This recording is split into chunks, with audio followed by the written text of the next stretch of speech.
Hey, Shalom. I want to start off by giving all praises unto Yahweh, Bahashem, Yahushai, Bahabakakadash. Call all y'all Bashim Yahushai, Bahabakakadash. The honest our apostles, our elders, rule well with your gen mess.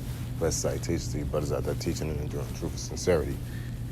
All right, we're going to go straight into it. We're going to start off with Esther chapter 4, verse 13. It says, Then Mordecai commanded to answer Esther, okay, think not with thyself that thou shalt escape in the king's house more than all the Jews. Because what was going on is that Mordecai found out that Haman was going to destroy the Israelites. All right, so Mordecai put on sackcloth and lamented to the point it caught Esther's attention, in which she sent her servant down there to talk to Mordecai, and Mordecai sent that servant back and answer back to Esther. And Esther was in the king's palace, so Esther was in a high seat. She pretty much was out of that danger, right?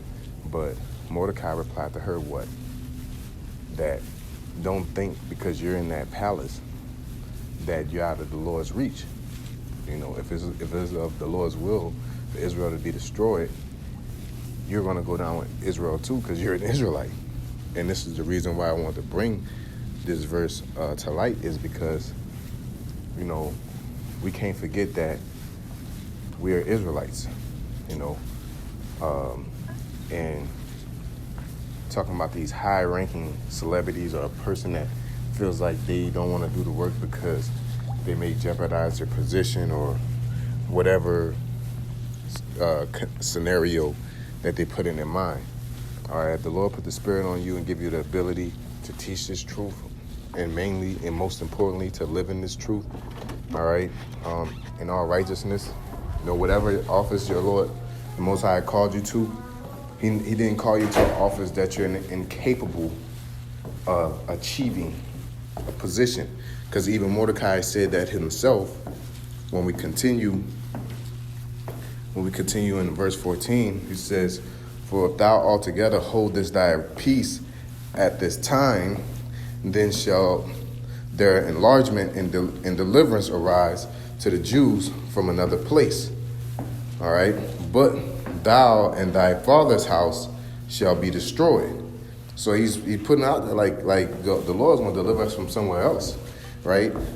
If you don't do it, you know what I'm saying? But you're going to lose your honor, you know?